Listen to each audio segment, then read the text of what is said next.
అదరకొట్టే కారం రంగు రుచి ఆచి కారం పొడి. రైట్, మొన్న హరీష్, నిన్న కేటీఆర్, ఇవాళ సంతోష్ ఫోన్ ట్యాపింగ్ కేసుకు సంబంధించి వారం వ్యవధిలోనే ముగ్గురు బీఆర్ఎస్ కీలక నేతలు సిట్ ముందు విచారణకి రావడం తెలంగాణ రాజకీయాల్ని షేక్ చేసేస్తోంది. ఫోన్ ట్యాపింగ్ కేసులో సోమవారం సాయంత్రం 160 సిఆర్పిసి కింద సిట్ నుంచి నోటీసులు అందుకున్న మాజీ ఎంపీ జోగినిపల్లి సంతోష్ కుమార్ ఇవాళ విచారణకు హాజరయ్యారు. అంతకు ముందు నందీనగర్లో కేటీఆర్ ను కలిశారు. బీఆర్ఎస్ అధికారంలో ఉండగా నాటి ఇంటెలిజెన్స్ అధికారులు ప్రభాకర్ రావు, రాధాకిషన్ రావులతో పలుసార్లు సంతోష్ మాట్లాడినట్లుగా సిట్ ఆరోపిస్తోంది. ఫోన్ ట్యాపింగ్ చేయాల్సిన నెంబర్లను వారికి సంతోషే ఇచ్చినట్లుగా అభియోగాలు మోపింది.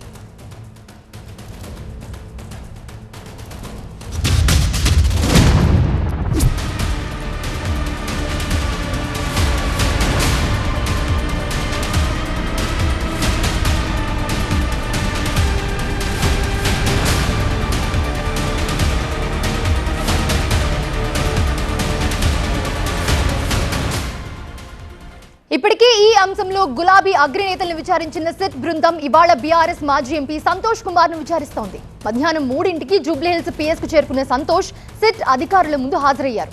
అయితే ఈ కేసులో ఈ నెల 20న సిట్ ముందుకొచ్చిన మాజీ మంత్రి హరీష్ రావును దాదాపు 7 గంటల పాటు విచారించారు అధికారులు. ఫోన్ ట్యాపింగ్ కు సంబంధించి కీలక అంశాలపై ఆరా తీశారు.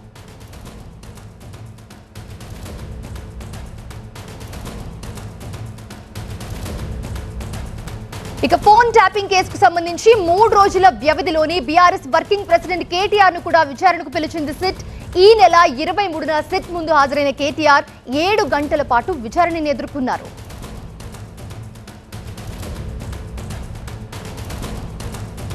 ఇప్పుడు మరో 3 రోజుల తర్వాత బీఆర్ఎస్ మాజీ ఎంపీ సంతోష్ కూడా సిట్ ముందు హాజరు కావడం చర్చనీయాంశంగా మారింది. మరి విచారణ ఎంతసేపు సాగుతుంది, ఆ తర్వాత సిట్ తీసుకోబోయే స్టెప్ ఎలా ఉండబోతుంది అన్నది ఇప్పుడు చర్చనీయాంశంగా మారింది.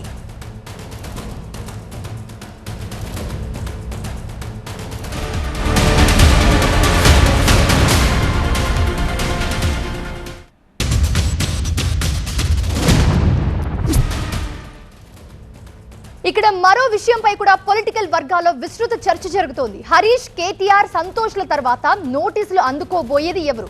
అది బీఆర్ఎస్ వారా లేక మరొకరా అనే సస్పెన్స్ క్రియేట్ చేస్తోంది.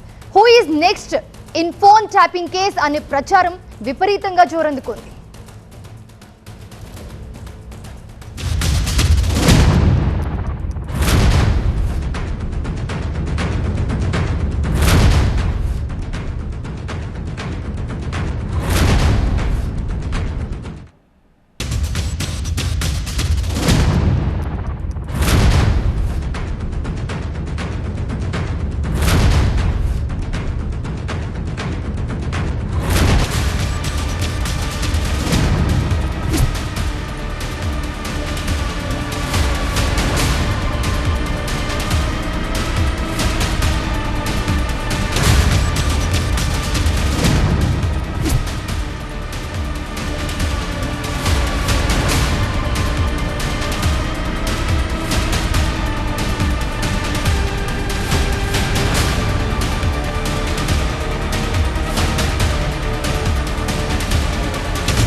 రైట్, ఇదే అంశానికి సంబంధించి మా కరెస్పాండెంట్ ప్రణీత అందుబాటులో ఉన్నారు. ప్రణీత, మొన్న హరీష్, నిన్న కేటీఆర్, ఈ రోజు సంతోష్, నెక్స్ట్ నోటీసులు అందుకోపోయేది ఎవరు అనేది ఇక్కడ ఆసక్తికరంగా మారింది. అండ్ అలాగే 3 గంటలకి సంతోష్ లోపలికి వెళ్లారు. ఇప్పుడు టైం 5 అవుతుంది. సో ఈ 2 గంటలుగా విచారణ ఎలా జరుగుతుంది? అప్డేట్స్ ఏంటి? 2 గంటలుగా సంతోష్ రావుకి సంబంధించినటువంటి విచారణ జూబ్లీహిల్స్ పిఎస్లో కొనసాగుతుంది. అయితే సంతోష్ రావు వ్యవహారానికి సంబంధించి చూస్తే తెలంగాణలో సెకండ్ ప్రభుత్వం కాంగ్రెస్ ప్రభుత్వం ఏర్పడిన తర్వాత ఏ కేసులోనూ సంతోష్ రావు పేరుని మనం చూడలేదు. మొదటిసారి ఫోన్ ట్యాపింగ్ కేసులోనే ఆయన పేరు వినిపించింది. సో మొదటిసారి దర్యాప్తు అధికారులు ఆయనకి నోటీస్ ఇచ్చారు ఫోన్ ట్యాపింగ్ కేసులో. సో నిన్న సాయంత్రం ఫోన్ ట్యాపింగ్ కేసులో నోటీస్ ఇచ్చినప్పటికీ ఎలాంటి టైం కూడా అతను ఎక్స్టెన్షన్ కోరలేదు, నేరుగా విచారణకు వస్తానని చెప్పారు. సో ఎగ్జాక్ట్లీ 3 o'clockకి జూబ్లీహిల్స్ పిఎస్కి ఆయన వచ్చారు.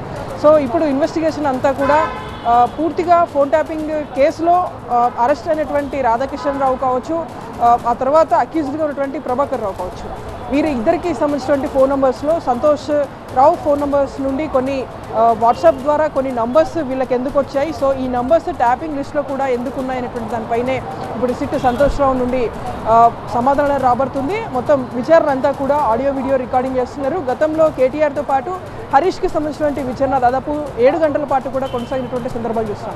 అయితే వాళ్ళ ఇద్దరికి సంబంధించినటువంటి విచారణ ఉదయం నుండి కొనసాగింది. సాయంత్రం ఎగ్జాక్ట్లీ 6 to 6:30 మధ్యలో వాళ్ళని పంపించారు. కానీ సంతోష్ రావుకి సంబంధించినటువంటి విచారణ స్టార్ట్ అయింది 3 o'clockకి స్టార్ట్ అయింది. కాబట్టి ఎన్ని గంటల పాటు అతన్ని విచారిస్తారు అనేటువంటిది కూడా ఇప్పుడు కీలకంగా మారింది.